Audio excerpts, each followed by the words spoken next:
Om Shri Sai Nathaya Namaha. Shri Sai Satcharitra, Chapter 14. Ratanji Vadi of Nanded, Saint Molly Sahib, Dakshina. In the last chapter, we describe how Baba's word and grace cured many incurable diseases. Now we shall describe how Baba blessed Mr. Ratanji Vadia and gave him an issue. The life of this saint is naturally sweet. His various doings, eating, walking, and his natural sayings are also sweet. His life is bliss incarnate. Sai gave bliss to his devotees as a means of remembrance. He gave them various stories of duty and action, which ultimately led them to true religion. His object may be that people should live happily in this world, but they should be ever cautious and achieve the object of their life, that is, self-realization. We get human body as a result of merits in past births, and it is worthwhile that, with its aid, we should attain devotion and liberation in this life. So, we should never be lazy but always be on the alert to gain our goal of life. If you hear the Leela stories of Sai daily, you will always see him. Day and night you will remember him in your mind. When you assimilate Sai in this way, your mind will lose its fickleness, and if you go on in this manner, it will finally be merged in pure consciousness. Ratanji of Nanded. Now let us come to the main story of this chapter. In Nanded, in the Nizam state, there lived a Parsi meal contractor and trader by name Ratanji Shapurji Vadia. He had amassed a large amount of money and had acquired fields and lands. He had a cattle, horses, and conveyance and was very prosperous. In all outward appearances, he looked very happy and contented, but inwardly he was not so. Providential dispensation is such that no one in this world is completely happy and rich. Ratanji was no exception to this. He was liberal and charitable, gave food and clothing to the poor, and helped all in various ways. The people took him to be a good and happy man, but Ratanji thought himself miserable, as he had no issue, male or female, for a long time. Just as Kirtan, singing glories of the Lord without love or devotion, song without rhythmical accompaniments, Brahmin without the sacred thread, proficiency in all arts without common sense, pilgrimage without repentance, and ornamentation without a necklace are futile and useless, so is a householder without an issue. Ratanji always brooded on this matter and said in his mind, "Would God be ever pleased to grant me a son?" He thus looked morose and did not relish his food. Day and night he was enveloped with anxiety as to whether he would ever be blessed with a son. He had a great regard for Dasganu Maharaj. He saw him and opened his heart before him.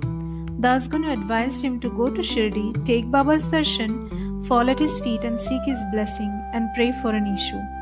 Ratanji liked the idea and decided to go to Shirdi. After some days, he went to Shirdi, took Baba's darshan and fell at his feet. Then opening a basket, he took out a beautiful garland of flowers and placed it around Baba's neck and offered him a basket of fruits. With reverence, he then sat near Baba and prayed to him, saying, "Many persons who find themselves in difficult situations come to you, and you relieve them immediately. Hearing this, I have anxiously sought your feet. Please do not disappoint me." Sai Baba then asked him for dakshina of ₹5, which Ratanji intended to give, but added that he had already received ₹314 from him, and that he should pay the balance only. Hearing this, Ratanji was rather puzzled. He could not make out as to what Baba meant. That was the first time he thought that had come to Shirdi, and how was it that Baba said that he had earlier got ₹314 from him? He could not solve the riddle, but he sat at Baba's feet and gave the balance of the dakshina, asked Baba for, explained to Baba fully as to why he came and sought his help, and prayed that Baba should bless him with a son. Baba was moved and told him not to worry, and that thence onward his bad days have ended. He then gave him Udi, placed his hand on his head, and blessed him, saying that Allah God will satisfy his heart's desire. Then after taking Baba's leave, Ratanji returned to Nanded and told Dasganu everything that took place at Shirdi. He said that Everything went on well there, that he got Baba's darshan and blessing with prasad. But there was one thing which he could not understand. Baba said to him that he had got rupees 314 before. Please explain as to what Baba meant by this remark. He said to Das Kanu, I never went to Shirdi before, and how can I get him the sum of to which Baba referred? To Das Kanu too, it was a puzzle, and he thought much over it for a long time. Sometime afterwards, it struck him that Ratanji had received some days ago a Muhammadan saint by name Mauli Sahib in his house, and had spent some money for his reception. This Mauli Sahib was a well-known saint of Nanded and worked as a porter. When Ratanji decided to go to Shirdi, this Mauli Sahib turned up at Ratanji's house. Ratanji knew him and loved him, so he gave a small party in his honor. Das Kanu got from Ratanji the memo of expenses of his reception, and everybody was wonderstruck to see that the expenses amount to exactly rupees 314, nothing more, nothing less. They all came to know that Baba was omniscient, that though he lived in Shirdi, he knew what happened outside, far away from Shirdi. In fact, he knew the past, present and future and could identify himself with anybody. In this particular instance, how could he know the reception given to Mauli Sahib and the amount spent therefore, unless he could identify himself with him and be one with him? Ratanji was satisfied with this explanation, and his faith in Baba was confirmed and increased. In due time, he was blessed with a son, and his joy knew no bounds. It said that he had in all a dozen issues, out of which only 4 survived. In a footnote towards the end of this chapter, it is stated that Baba told Rao Bahadur, Hari Vinayak Sathe, after the death of his first wife, to remarry, and that he would get a son.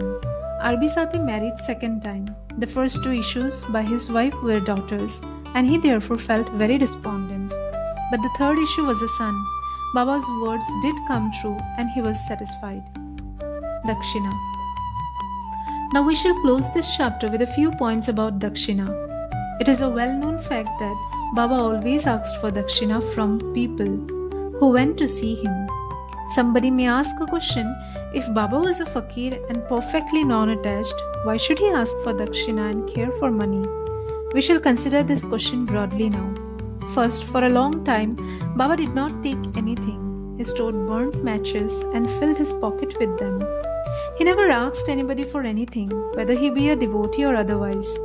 If anybody placed before him a paisa or 2, he purchased oil or tobacco. He was fond of tobacco, for he always smoked a biri or chilam, an earthen pipe.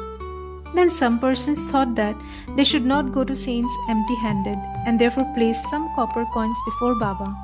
If a paisa was placed before him, he used to pocket it. If it was a 2 paise coin, it was returned immediately. Then after Baba's fame had spread far and wide, people began to flock in numbers, and Baba began to ask Dakshina from them. It is said in the Shruti Veda that puja of the gods is not complete unless a golden coin was offered. If a coin was necessary in the puja of the gods, why should it be not so in the puja of the saints also? Ultimately, the Shastras laid it down that when one goes to see God, king, saint or guru, he should not go empty-handed. He should offer something, preferably money. In this connection, we may notice the prospects recommended by the Upanishads. The Brihadranayaka Upanishad says that the Lord Prajapati advised the gods, men and demons by one letter, Da. The gods understood by this letter that they should practice Dhamma, that is self-control. The men thought or understood that they should practice Dana, that is charity. The demons understood that they should practice Daya, that is compassion. To men, charity or giving was recommended. The teacher in the Taittiriya Upanishad exhorts his pupils to practice charity and other virtues. Regarding charity, he says, give with faith or even without it, give with magnanimity. That is, liberally, give with modesty, awe and sympathy. In order to teach the devotees the lesson of charity and to remove their attachment to money and thus to purify their minds, Baba extracted Dakshina from them. But there was this peculiarity. As Baba said that he had to give back 100 times more of what he received, there are many instances in which this has happened. To cure an instance, Mr. Ganpatrao Bodas, the famous actor, says in his Marathi autobiography that on Baba's pressing him often for dakshina, he emptied his money bag before him. The result of this was, as Mr. Bodas says, that in later life he never lacked money as it came to him abundantly. There were also secondary meanings of dakshina in many cases, in which Baba did not want any pecuniary amount. To cure two instances, first, Baba asked Rs 15 as dakshina from Professor G. Narke, who replied that he did not have any money. Then Baba said, I know you have no money, but you are reading Yoga Vasishtha. Give me dakshina from that. Giving dakshina in this case meant deriving lessons from the book and lodging them in the herd, where Baba resides. Second, in the second case, Baba asked a certain lady, Mrs. R.A. Tarkar, to give Rs 6 as dakshina. The lady felt pained as she had nothing to give. Then her husband explained to her that Baba wanted 6 inner enemies to be surrendered to him. Baba agreed with this explanation. It is to be noted that though Baba collected a lot of money by dakshina, he would distribute the whole amount the same day, and the next morning he would become a poor fakir as usual. When Baba took his Mahasamadhi, even after receiving thousands and thousands of rupees as dakshina for about 10 years, he had only a few rupees on his possession. In short, Baba's main object in taking dakshina from his devotees was to teach them the lesson of renunciation and purification. Postscript. Mr. V.V. Dev of Thana, retired Mamlatdar and a great devotee of Baba, has written an article on this subject, dakshina, in Shri Sai Leela magazine, volume 2, in which he says as follows. Baba did not ask dakshina of all. If some gave dakshina unasked, he sometimes accepted it and other times he refused it. He asked it of certain devotees only. He never demanded it from those devotees who thought in their minds that Baba should ask for it and they should pay it. If anybody offered it against his wish, he never touched it, and if he kept it there, he asked him to take it away. He asked for small or big amounts from devotees, according to their wish, devotion, and convenience. He asked it even of women and children. He never asked of all the rich for it, nor of all the poor. Baba never got angry with those of whom he asked dakshina and who did not give it. If any dakshina was sent through some friend who forgot to hand over the same to Baba, he reminded him of it and made him pay it. On some occasions, Baba used to return some sum from the amount tendered as dakshina and ask the donor to guard it and keep it in his shrine for worship. This procedure benefited the donor or devotee immensely. If anybody offered more than he originally intended to give, he returned the extra amount. Sometimes he asked of some more dakshina than what they originally intended to give, and if they had no money, asked them to beg or borrow from others. Of some, he demanded dakshina 3 or 4 times a day.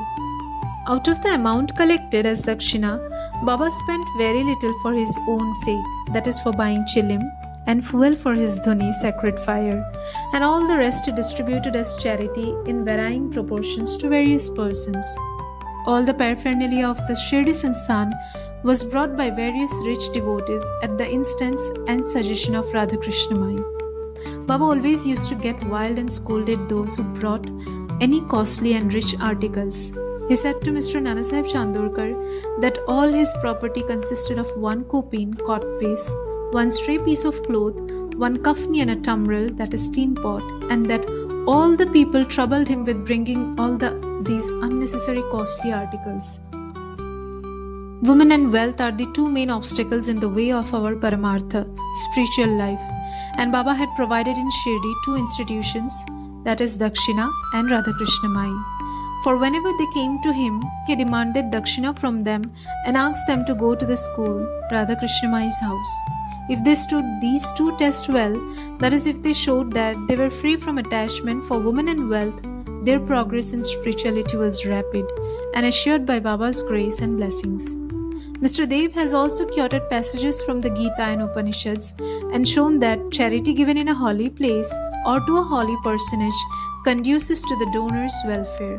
What is more holy than Shirdi and its presiding deity Sai Baba? Boto Shri Sai, peace be to all.